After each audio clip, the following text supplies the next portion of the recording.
থাকে এর অর্থ কয় জীবনে রব মানা, কয় জীবনে? 6 জীবনে। কয় জীবনে? 6 জীবনে যারা রবকে মানবে তারা ওই দিন কবরের ভিতরে উত্তর দিতে পারবে। 1 নাম্বার ব্যক্তিগত জীবনে, 1 নাম্বার ব্যক্তিগত জীবনে, 2 নাম্বার পারিবারিক জীবনে, 3 নাম্বার অর্থনৈতিক জীবনে, রাষ্ট্রীয় জীবনে, আন্তর্জাতিক জীবনে যারা রবকে মানবে এবং এটার ফলে কায়েম থাকবে তারা ওই দিন উত্তর দিতে পারবে। নিজের যদি ব্যক্তি জীবনে যদি রবকে মানে তাহলে তুমি নামাজ পড়ো না কেন? তুমি যদি ব্যক্তি জীবনে যদি রবকে মানো তাহলে তুমি আল্লাহর বিধান মোতাবেক তোমার জীবনকে পরিচালনা করো না কেন? আমরা যদি আল্লাহর বিধান অনুযায়ী আমরা যদি ব্যক্তিগত জীবনে আল্লাহ রব্বুল ইজ্জতকে যদি মানতে যদি চাই, কিয়ামতের ময়দানে কবরের ভিতরে যখন যেই জায়গাটা একা একা থাকার জায়গা, যেই জায়গাটা পোকামাকড়ের জায়গা, যেই জায়গাটা আগুনের জায়গা, যেই জায়গাটা ভয়ঙ্কর জায়গা, ওই জীবনে যদি আমি সুখ আর শান্তিতে যদি থাকতে চাই তাহলে আমার ব্যক্তি জীবনে নামাজ পড়ার মাধ্যমে আল্লাহ রব্বুল ইজ্জতকে যে মানে এটার শনাক্ত, এটার প্রমাণ আমাকে দুনিয়ার থেকে আমাকে করে যাইতে হবে। আমি যদি ব্যক্তিগত জীবনে নামাজ আল্লাহকে রব মানতে যদি চাই তাহলে আমাকে 1 নাম্বার 5 ওয়াক্ত নামাজ পড়তে হবে। আমি নামাজ পড়ি না, আল্লাহ রব্বুল ইজ্জতকে আমার ব্যক্তিগত জীবনে রবকে পরিপূর্ণভাবে মানি না। আমি খানা খাবো, মুসলমানের মতো করে খানা খাইতে হবে, দস্তরখান বিছিয়ে খানা খাইতে হবে, দোয়া করে খানা খাইতে হবে, বিসমিল্লাহ ওয়া আলা বারাকাতিল্লাহ 2 হাত কবজি পর্যন্ত ধুয়ে খানা খাইতে হবে। খানা খাওয়ার পরে আল্লাহ রব্বুল ইজ্জতের দরবারে যখন বলবো আলহামদুলিল্লাহ, আল্লাহ রব্বুল ইজ্জতের প্রশংসা করব, আল্লাহ রব্বুল ইজ্জত এই খানার ভিতরে বরকত দিবেন। সাদিকুল মুসতাক রাসূলুল্লাহ সাল্লাল্লাহু আলাইহি ওয়াসাল্লাম আমাদেরকে শিক্ষা দিয়ে গেছেন, তোমরা দুধ ব্যতীত যতগুলা খাবার আছে সবগুলা খাবার যখন সামনে আসবে তখন দোয়া করবা আল্লাহুম্মা বারিক লানা ফি ওয়া আতি খায়রাম মিনহু। আল্লাহ আপনি তো মহান, আপনি আমাকে এখন গোশত দিয়ে ভাত খাইতেছেন, এরপরে আপনি এর থেকেও আরো পোলাও দিয়ে আমাকে ভাত খাওয়ান। কেউ শিক্ষা দিয়েছেন? সাদিকুল মুসতাক রাসূলুল্লাহ সাল্লাল্লাহু আলাইহি ওয়াসাল্লাম, সাদিকুল মুসতাক সাল্লাল্লাহু আলাইহি ওয়াসাল্লাম আমাদেরকে শিক্ষা দিতে চান যে তোমরা আমার উম্মত যারা আছো তোমরা দুনিয়ার জীবনে যতই খাও না কেন তুমি আল্লাহর নিকটে চায় পরের ওয়াক্তের জন্য এর থেকে আরো ভালো খাবারের বাজেট তুমি করে নিয়ে যাও, আল্লাহ ব্যবস্থা করবেন। আল্লাহর খাজানাতে কম নাই, তুমি আল্লাহর নিকটে চেয়ে নাও, আল্লাহর নিকটে চেয়ে নাও। গরুর গোশত দিয়া মোটা চাউলের ভাত খেয়েছো, পরের ওয়াক্তে তুমি চিকন চাউলের জন্য বাজেট করে নাও। চিকন চাউল দিয়ে খেয়েছো, পরের ওয়াক্তে পোলা খাওয়ার জন্য বাজেট করে নাও। তুমি চাও ইনশাআল্লাহ আল্লাহ দিবে। এইজন্য আমাদের দেশে যারা আল্লাহ ওয়ালা, যারা আল্লাহ ওয়ালা পরিচিত উলামায়ে কেরামগণ তাদের দেখবেন খাবারের ভিতরে খালি বরকত, খালি বরকত, খালি বরকত। কারণ তারা খাবার সময় আল্লাহর নিকটে চেয়ে নিছে, আল্লাহ এখন তো গোশত গরু গোশত দিয়ে ভাত দিয়েছেন, এর পরের বেলা পোলার ব্যবস্থা করে দেন। আল্লাহর দরবারে কি কমতি আছে? আল্লাহর নিকটে চান, আল্লাহ ব্যবস্থা করে দিবেন। 2 নাম্বার পারিবারিক জীবনে তোমার রবকে মানছো কিনা? পারিবারিক জীবনের রবকে মানার অর্থ আমার পরিবারের যতগুলো সদস্য আছে তাদেরকে আমি নামাজের কথা বলছি কিনা, আমার সন্তানকে আমি কোরআনের শিক্ষা দিয়েছি কিনা, আমার সন্তানকে আমি নামাজ শিক্ষা দিয়েছি কিনা, আমার সন্তানকে আমি সালাম শিক্ষা দিয়েছি কিনা। আজকে আমরা বড় মুসলমান ভাইরা বড় আফসোসের সাথে বলতে হয় আমার সন্তানকে আমি সালাম দিতে লজ্জা বোধ করি, আমার স্ত্রীকে আমি সালাম দিতে লজ্জা বোধ করি। অথচ সালাম হচ্ছে একটা দোয়া এবং জান্নাতের ভিতরে টাকা উপার্জনের মাধ্যম। আমি আমার সন্তানের জন্য দোয়া করব না, কার জন্য দোয়া করব? আজকের থেকে আমরা এই মাহফিলের থেকে ইনশাআল্লাহ নিয়ত করে যাই, আজকের থেকে আমরা সবসময় আমার সন্তানদের জন্য দোয়া করব। আসসালামু আলাইকুম ওয়া রাহমাতুল্লাহ বলে আমি যখন আমার সন্তানের জন্য দোয়া করব, আমার সন্তান আর কোন প্রকারে বালা মুসিবতে পড়বে না। কারণ সাহাবীতুল মুসতাক রাসূলুল্লাহ সাল্লাল্লাহু আলাইহি ওয়াসাল্লাম আমাদেরকে শিক্ষা দিয়ে গেছেন, কোন এবং অন্য হাদিসের ভিতরে বলেছেন কোন পিতা যদি সন্তানের জন্য দোয়া করে, কোন মাতা যদি সন্তানের জন্য দোয়া করে, ওই দোয়াকে আল্লাহ বিফলে দেন না। এরকম ভাবে কোন সন্তান যদি পিতার জন্য দোয়া করেন, আমার আল্লাহ রাব্বুল ইজ্জত ওই দোয়াকেও বিফলে দেন না। সাদিকুল মুসলিম রাসূলুল্লাহ সাল্লাল্লাহু আলাইহি ওয়াসাল্লাম আমাদেরকে শিক্ষা দিয়ে গেছে যে তোমরা দোয়া করো। আমার মেয়েকে আর আমি আমার সন্তানকে আমি কোরআনের শিক্ষা দিয়ে গেলে আমার লাভটা, এই সন্তানকে আমি ডাক্তার ইঞ্জিনিয়ার বানাইলাম, কিন্তু এই সন্তানকে আমি কোরআনের শিক্ষা দিলাম না, তাহলে আমি মৃত্যুর সময় এই সন্তানটা আমার জানাজার নামাজটা সঠিকভাবে পড়তে পারবে না। আমি এই সন্তানের মাধ্যমে কি পাইলাম? লন্ডনে একজন বড় ডাক্তার ছিলেন, তোকে ওসমানী সাহেব, উনি ওনার কিতাবের ভিতরে লিখেছেন, উনি লন্ডন সফরে একজন ডাক্তারের ইতিহাস বলেছেন।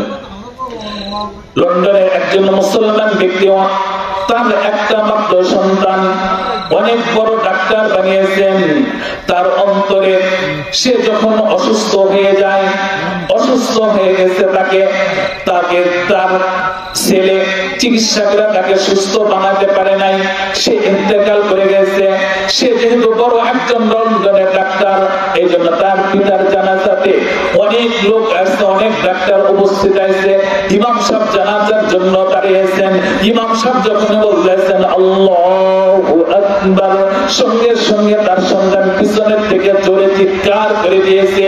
দ্বিতীয় আবার যখন সন্তানকে ইমাম সাহেব দ্বিতীয়বার আল্লাহু আকবার বলেছেন, সঙ্গে সঙ্গে তার ছেলে আরো জোরে চিৎকার করে দিয়েছেন। তৃতীয়বার আল্লাহু আকবার বলেছেন, বলার সঙ্গে সঙ্গে চিৎকার করে সঙ্গে সঙ্গে ছেলে বেহুশ হয়ে পড়ে গেছে। চতুর্থবার আল্লাহু আকবার বলে ইমাম সাহেব নামাজ শেষ করে দিয়ে গেছেন। সমস্ত লোকেরা এরা মনে করছেন যে যেহেতু একমাত্র সন্তান পিতার মহাব্বতের কারণে আজকে সে হয়তো সহ্য করতে পারে না, এই জন্য বেহুশ হয়ে গেছেন। যেহেতু একজন ডাক্তারের পিতার জানাজা, এই জায়গায় অনেক ডাক্তার ছিলেন, তাকে প্রাথমিক চিকিৎসা করার পরে যখন তার হুশ আসছেন, সঙ্গে সঙ্গে সমস্ত মুসল্লি ভাইদেরকে ডাক দিয়ে একটা কথা বলেন, ওগো সমস্ত মুসলমান ভাইরা আমার পিতা যে ভুলটা, আমি তোমাদেরকে আমার দুই হাত দ্বারা দুই পা ধরে একটা কথার আমি অনুরোধ করে যাই যে আমি আজকে আমার পিতা যে ভুলটা করে গেছে, আমি তোমাদের নিকটে অনুরোধ করে যাই তোমরা কেউই এই ভুল করবা না। আমার পিতা আমাকে অনেক অর্থ সম্পদ ব্যয় করে আমাকে ডাক্তার বানিয়েছেন, আমাকে এই ডাক্তারি বিদ্যা দ্বারা আমার পিতাকে আমি সুস্থ করতে পারলাম না, কিন্তু বড় আফসোসের বিষয় আমার আব্বা আমাকে জানাজার নামাজটা কিভাবে পড়াইতে হয়, কিভাবে পড়তে হয় এই কথাটা জানি না। আজকে আমার পিতা যে বিদ্যা আমাকে শিক্ষা দান করেছেন, ওই বিদ্যার মাধ্যমে আমি দুনিয়াতে জীবিত রাখতে পারলাম না, কিন্তু আজকে যখন কবরে চলে যাইতেছে, কবরে যাওয়ার সময় যে জিনিসটা আমি হাদিয়া দিব, ওই জিনিসটা আমি তাকে হাদিয়া দিতে পারলাম না। সুতরাং আমি তোমাদেরকে দুই হাত ধরে, আমি দুই পা ধরে আমি বলে যাই, আমার পিতা যে ভুলটা করেছে তোমরা কেউ আর এই ভুলটা করবা না। এজন্য আমার ব্যক্তিগত জীবনে, আমার পারিবারিক জীবনে রবকে মানা অর্থ হচ্ছে আমার সন্তান ছেলে মেয়েকে সবাইকে দ্বীনি শিক্ষা দেওয়া, তাকে দ্বীনের উপরে চলা। আমার স্ত্রী পর্দা করে না, যদি ফেরেশতারা প্রশ্ন করবে তোমার স্ত্রীর নিয়ে পর্দা করে না, এটা যদি তোমার আশকারা দেওয়া হয়, তোমার যদি হয়, তাহলে কিয়ামতের ময়দানে এই স্ত্রী এবং এই মেয়ের জন্য তোমাকে জাহান্নামে যাইতে হবে। কোরআন বলেন, হাদিসের ভিতরে বলেন, এই মেয়ে এই সন্তান সর্বপ্রথম আল্লাহ রাব্বুল ইজ্জাতের দরবারে বিচার পেশ করবেন, আল্লাহ আমাকে জাহান্নামে দেন। আফসোস নাই, কিন্তু সর্বপ্রথম আমার এই পিতাকে জাহান্নামে দেন, কারণ এই পিতা আমাকে দ্বীন শিক্ষা না দেওয়ার কারণে আমি পর্দা করি নাই, এই পিতা আমাকে দ্বীন শিক্ষা না দেওয়ার কারণে আমি নামাজ পড়ি নাই। এই জন্য মুসলমান ভাইরা নিজের পারিবারিক জীবনে যদি আমি যদি দ্বীনকে মানতে যদি চাই, তাহলে আমাদের সন্তানদেরকে নামাজি বানাতে হবে, মেয়েদেরকে আমি পর্দাতে রাখতে হবে, মা বোনদেরকে আমি পর্দাতে রাখতে হবে। নামাজ যেরকম ভাবে ফরজ, এইরকম ভাবে পর্দাও ফরজ। মা বোনেরা যদি নিজের, আমি বলছি তারপরেও রাখে নাই, তাহলে হাদিসের ভিতরে পাওয়া যায় কিয়ামতের দিন পর্দার কারণে জীবনের ভিতর দিয়া বর্ষি দিয়ে এরকম করে ঝুলে আগুনের ভিতরে মা বোনদেরকে রাখবে। এই জন্য মা বোনরা যারা পর্দার থেকে আমরা আওয়াজগুলো শুনতেছি, মনোযোগ দিয়ে শুনি। দুনিয়ার জীবন অল্প কয়েকদিনের হায়াত নিয়ে আল্লাহ রাব্বুল ইজ্জত আমাদেরকে প্রেরণ করেছেন। সুতরাং নামাজ যেরকম ফরজ, আল্লাহ রাব্বুল ইজ্জতের একটা বিধানের পর্দাও ফরজ। সুতরাং আপনার জীবনের ভিতরে যদি কিয়ামতের দিন জাহান্নামের আগুনে পুড়তে না চাই, আমার শরীরের ভিতর দিয়া বর্ষির মতো কালার যদি দিবে, এটা যদি সহ্য না করতে যদি পারি, তাহলে দুনিয়ার জীবনের ভিতরে আমাকে পর্দা করে যাইতে হবে, আমাকে পর্দা করতে হবে। তাহলে 6 জীবনে রবকে মানার অর্থ, 1 নাম্বার কি? নিজের ব্যক্তিগত জীবনে। 2 নাম্বার পারিবারিক জীবনে। পারিবারিক জীবনের অর্থ নিজের পরিবারের যারা আছে সকলকে দ্বীনের উপরে চলানোর জন্য আমাকে চেষ্টা করতে হবে। 2 নম্বর অর্থনৈতিক জীবনে। অর্থনৈতিক জীবনে যদি আমি আল্লাহকে রব মানি, রিজিকের মালিককে বলেন, রিজিকের মালিক আল্লাহ, এটা যদি মানে, তাহলে তুমি গ্রামীণ ব্যাংকের সাথে সুদী কারবার কেন করো? তুমি যদি তোমার ব্যক্তিগত জীবনে যদি আল্লাহকে রব মানো, তাহলে রিজিকের মালিককে বলি, রিজিকের মালিক আল্লাহ, তাহলে রিজিকের ফয়সালা করবেন আল্লাহ। আমি সুদী কোনো কারবার করতে চাই না, কারণ সাদিকুল মুসদুক রাসূলুল্লাহ সাল্লাল্লাহু আলাইহি ওয়াসাল্লাম বলেন, যে নিজে সুদ খাবে, সুদের কারবার করবে, সাক্ষী হবে সবাই জাহান্নামী। আমি জাহান্নামে যাইতে চাই না। আমি আল্লাহকে অর্থনৈতিক জীবনে আমি আল্লাহকে রব মানি। সুতরাং আল্লাহকে রব মানবো, আমার জীবনটাকে অর্থ অনুযায়ী চলবো। আমি অন্যের জমি আল কেটে নেব না, অন্যের জমি আল কেটে নেব না। আবার বন্যের সম্পদ আমরা নিয়ে দিব, অন্যের হক আমরা খাবো না। অর্থনৈতিক জীবনে আল্লাহকে রব মানার অর্থ হচ্ছে তুমি হালাল পথে চলবা। তোমার জীবনে আল্লাহ রাব্বুল ইজ্জত যতটুকু তোমার নিজেকে লিখে রাখছেন, অতটুকু তো সবার জীবনে আসবে। কিন্তু এই বিশ্বাস রাখতে হবে, আমি হালাল পথে চলবো, আল্লাহ রাব্বুল ইজ্জত এই অর্থ সম্পদগুলোকে আমাকে হালাল পথে ব্যবস্থা করে দিবেন। আমি হালাল পথে চলবো, এই অর্থ সম্পদের ব্যবস্থা কে করে দিবেন? আল্লাহ। তাহলে অর্থনৈতিক জীবনে, রাষ্ট্রীয় জীবনে রব কাকে মানবো? আল্লাহকে মানবো। রাষ্ট্রীয় জীবনের অর্থ যে রাষ্ট্রের পক্ষ থেকে, উলামায়ে কিরামদের পক্ষ থেকে, কাদের পক্ষ থেকে? উলামায়ে কিরামদের পক্ষ থেকে দ্বীনের জন্য যে কোনো দাওয়াত আসে, ডাক আসলে আমরা সেখানে উপস্থিত হব। দ্বীনের জন্য দ্বীনের রাহবারকে উলামায়ে কিরামগণ, রাসূলুল্লাহ সাল্লাল্লাহু আলাইহি ওয়াসাল্লাম বলেন, আল উলামা ওয়ারাসাতুল আমবিয়া। উলামায়ে কিরামরা আম্বিয়া কিরামদের ওয়ারিস, লাম ইয়াউরিসু দীনান ওয়ালা দিরহামান। তোমরা মনে করেছো যে উলামায়ে কিরামরা যে নবীর যে অর্থ সম্পদ আছে সেটার ওয়ারিস? না না না, সেটার ওয়ারিস নয়, বরং দ্বীনের ওয়ারিস। যে ব্যক্তি উলামায়ে কিরামদের দ্বীনের ক্ষেত্রে আমরা উলামায়ে কিরামদেরকে ফলো করব, অধিকাংশ উলামায়ে কিরামদেরকে ফলো করব, তাহলে আমাদের জীবনের ভিতরে আমরা কখনো ফিতনা আর ফাসাদে পড়ব না। আন্তর্জাতিক জীবনের আল্লাহকে মানার অর্থ আন্তর্জাতিক ভাবে যেগুলো ষড়যন্ত্র হয়েছে উলামায়ে কিরামদের পক্ষ থেকে আমরা এইগুলাকে মোকাবেলা করব। তাহলে 1 নম্বরের অর্থ হচ্ছে যে কবরের যেদিকে আল্লাহ রাব্বুল ফেরেশতারা যে আসছে, সর্বপ্রথম যে প্রশ্ন করবেন, কি প্রশ্ন করবেন? মান রব্বুকা, তোমার রব কে? রব্বি আল্লাহ। আল্লাহকে রব মানার অর্থ কি? হামিম সিজদার আয়াতের থেকে আমরা জানতে পারছি যে এই 6 জীবনে আল্লাহকে রব মানতে হবে, 6 জীবনে, এবং এর উপরে ঠিক থাকতে হবে। 2 নাম্বার প্রশ্ন করবেন, অমান দীনুকা, তোমার ধর্ম কি? দীনুল ইসলাম। এর অর্থ হচ্ছে আমার প্রত্যেকটা ক্ষেত্রে আমি ঘুম থেকে উঠে নিয়ে ঘুমানো পর্যন্ত, আমি শৈশবকাল থেকে নিয়ে বৃদ্ধ পর্যন্ত প্রত্যেকটা কাজ আমাকে ইসলাম মোতাবেক তুমি করছো কিনা?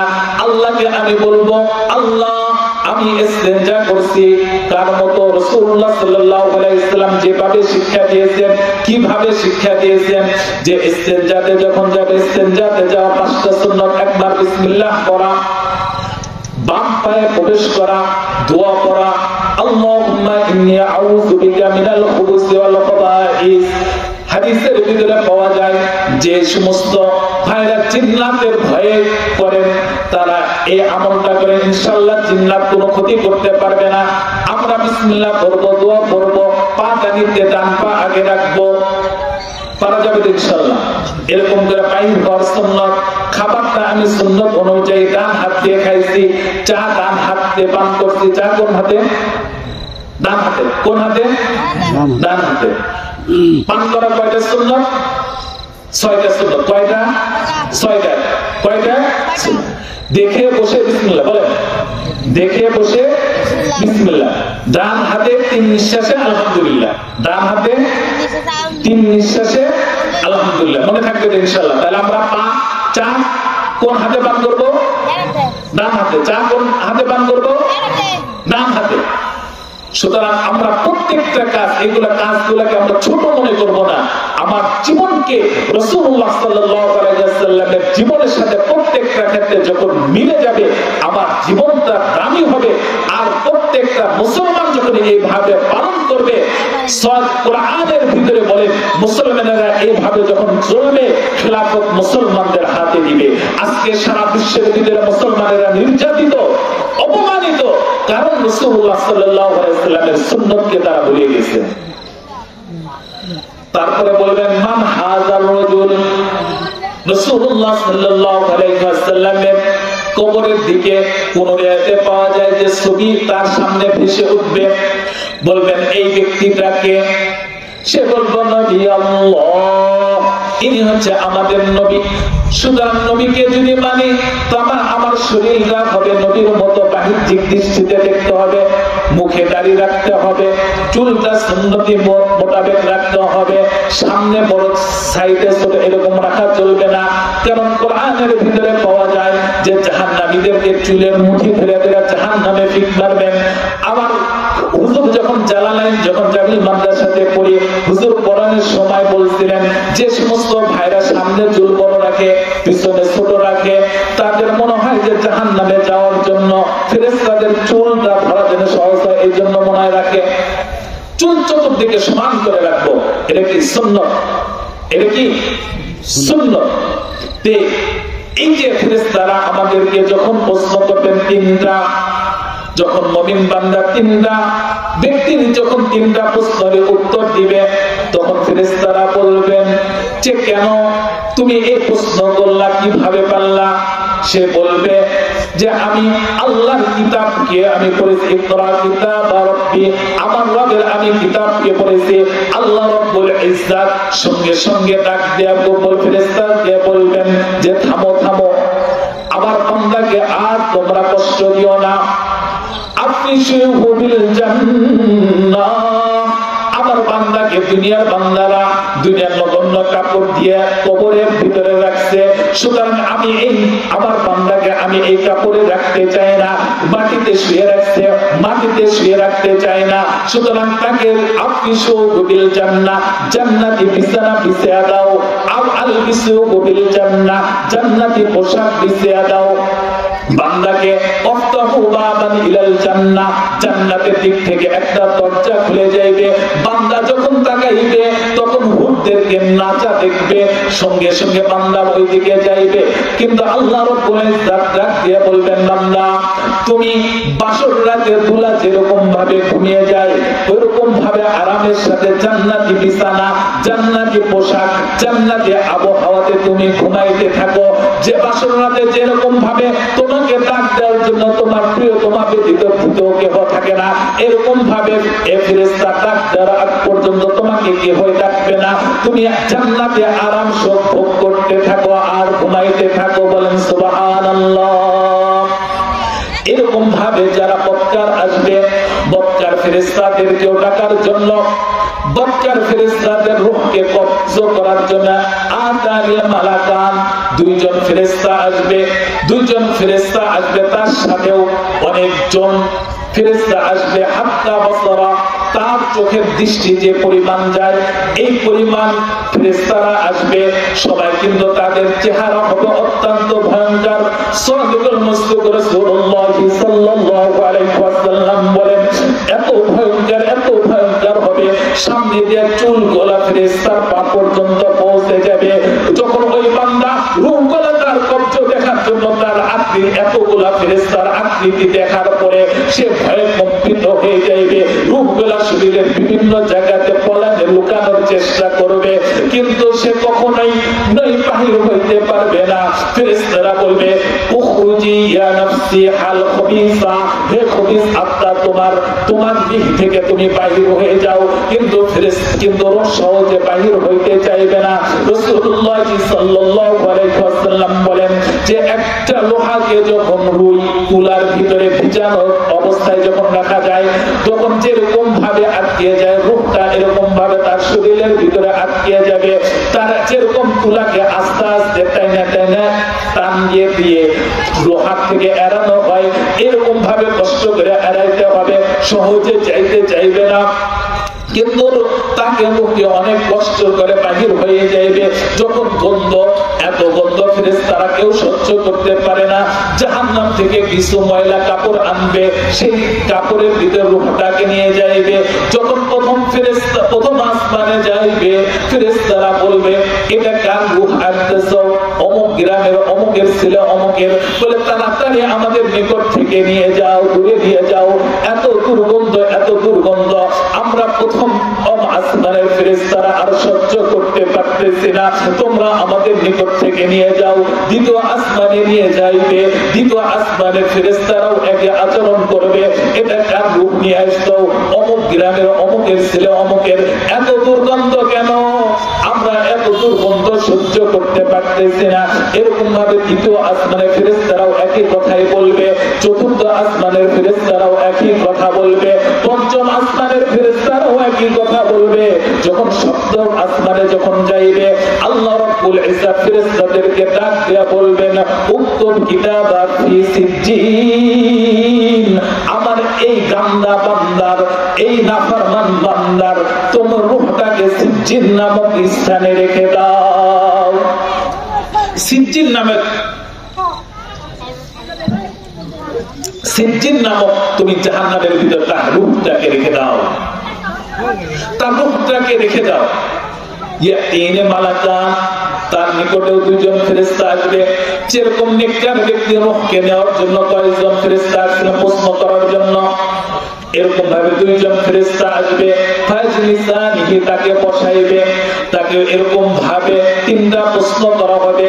সে সঙ্গে সঙ্গে বলবে হা হা লা আদরি, আমার ব্যক্তিগত জীবনে আমি নামাজ পড়ি নাই, আল্লাহকে রব হিসেবে মানি নাই, পারিবারিক জীবনে আমার সন্তানকে দ্বীনের উপরে চলাই নাই, আমার স্ত্রীকে সন্তানকে আমি দ্বীনের উপরে চলাই নাই, আমি অর্থনৈতিক জীবনে আমি আল্লাহকে রব মানি নাই, ব্যাংকের সাথে আমি সুদী লেনদেন করেছি, রাষ্ট্রীয় জীবনে কোনো জীবনে আমি পারি নাই। তাকে বলবে মান দিন, ওটা তোমার দিন কি? বলে না, আমার ব্যক্তিগত জীবনে আমি দিনকে আমি মানি নাই। হা লা আদরি, হা লা আদরি। রাসূলুল্লাহ সাল্লাল্লাহু আলাইহি ওয়াসাল্লামকে দেখিয়ে বলবেন মান হাযা রাজুল আল্লাযী বুইসা ফীকুম, এই ব্যক্তিকে যাকে তোমাদের নিকটে নবী হিসাবে প্রেরণ করা হয়েছিল, সে একই কথা বলবে হা লা আদরি, হা লা আদরি, আমি জানি না, আমি জানি না, আমি জানি না। তখন আল্লাহ রাব্বুল ইজ্জত তাকে ডাক দিয়ে বলবেন ফেরেশতাদেরকে কাযাবা আবদি, কাযাবা আবদি, এই বান্দা মিথ্যুক, এই বান্দা মিথ্যুক, এই বান্দা মিথ্যুক, তাকে আপনি ডিস্টার্ব দিও না। সে দুনিয়ার বান্দারা দুনিয়ার কবরে তাকে কবরস্থ করেছে, এই কবরের এসে উপযুক্ত না, এই কবরের এসে উপযুক্ত না, তার জন্য আল ইসুহু ফিল জাহান্নাম, সে মাটি পাবারও উপযুক্ত নয়, তুমি জাহান্নামের আগুনের বিছানা বিছিয়ে দাও। মুসলমান ভাইরা, একটুখানি আমরা চিন্তা করি, রাসূলুল্লাহ সাল্লাল্লাহু আলাইহি ওয়াসাল্লাম বলেছেন হাসিবু ক্বাবলা আন তুহাসাবু, তোমার যখনই হিসাব হবে তার পূর্বে তুমি হিসাব নিয়ে নাও। মুহাদ্দিসিনে কেরামগণ বলেন এটা কিভাবে হিসাব নিব? একটুখানি আমি বালিশে কম্বলের নিচে শুয়ে নিয়ে বালিশে মাথা রেখে দৈনিক একটু চিন্তা করে আমার মৃত্যু হয়ে গেছে, ফেরেশতারা আসছে আমাকে প্রশ্ন করতেছে, আমি উত্তর দিতে পারতেছি না, আমাকে জাহান্নামের আগুনের বিছানা বিছিয়ে দেওয়া হইতেছে। সাদিকুল মুস্তাফা রাসূলুল্লাহ সাল্লাল্লাহু আলাইহি ওয়াসাল্লাম বলেন যে দুনিয়ার যে আগুন দেখতেছো এর থেকে 70 গুণ বেশি তাপ হবে জাহান্নামের আগুনের। দুনিয়ার আগুনের বিছানার উপরে যদি আপনি আমাকে শুয়ে দেয় তাহলে কি অবস্থা হবে? আমরা সহ্য করতে পারবো কিনা? যদি দুনিয়ার আগুন সহ্য না করতে পারি তাহলে কবরে ওই জিন্দেগিতে জাহান্নামের আগুনে শত শত হাজার হাজার বছর আমাকে শুয়ে থাকতে হবে। আমরা কিভাবে সহ্য করব? শুধু এতটুকুই বলে ক্ষান্ত নাই, আমার আল্লাহ রাব্বুল ইজ্জত বলেন এই নাফরমান বান্দা আমি দয়া করে আমায় কইয়া তাকে জান্নাতে দেওয়ার জন্য আমি তাকে বানিয়েছিলাম, কিন্তু সে আমার কথা শুনে নাই, নাফরমানি করেছে, সে আমার পথে চলে নাই, শয়তানের পথে চলেছে। সুতরাং দুনিয়ার মানুষেরা তাকে দুনিয়ার কাপড় দিয়ে যে কবরস্থ করেছে সে এই কাপড় পর পাবার উপযুক্ত নাই, আনাই তাকে জাহান্নামের কাপড় পরিয়ে দাও। কোরআনের ভিতরে আল্লাহ রাব্বুল ইজ্জত বলেন সূরা হামিদ সিজদাতেই তাকে চতুর্দিক থেকে আগুন দিয়ে পরিবেষ্টন করে দেওয়া হবে। শুধু এতটুকুই বলে ক্ষান্ত নাই, আল্লাহ রাব্বুল ইজ্জত তাকে বলবেন তাকে জাহান্নাম থেকে আল উখরিজু বাবান ইলাল জাহান্নাম, তাকে জাহান্নাম থেকে একটা দরজা খুলে দেওয়া হবে। জাহান্নামের আগুনের উত্তপ্ত তাপ আস্তে আস্তে আসতে থাকবে। শুধু এতটুকুই বলে ক্ষান্ত নাই, তার মাথার নিকটে একজন ফেরেশতা দাঁড়িয়ে যাইবে, তার মাথাতে এমন জোরে জোরে আঘাত দিতে থাকবে চতুর্দিকে তার মাথা ছিন্ন বিচ্ছিন্ন হয়ে যাইবে, এত জোরে চিৎকার দিবে। রাসূলুল্লাহ সাল্লাল্লাহু আলাইহি ওয়াসাল্লাম বলেন সমস্ত মানুষের রায় শুনে এই আওয়াজ শুধু মানুষ আর জিন্নাত ব্যতীত যত গোলাম মাখলুকাত আছে সবাই এই আওয়াজটা শুনে। মানুষ আর জিন ব্যতীত যত মাখলুকাত আছে সকলেই এই আওয়াজটা শুনতে থাকে। এই জন্য মেরে দোস্ত বুজুর্গ, আজকে অল্প কয়েকদিনের হায়াত দিয়ে আমাদেরকে সৃষ্টি করেছেন, সুতরাং আমরা নিজেদের জীবনকে বাঁচিয়ে নিয়ে যাই।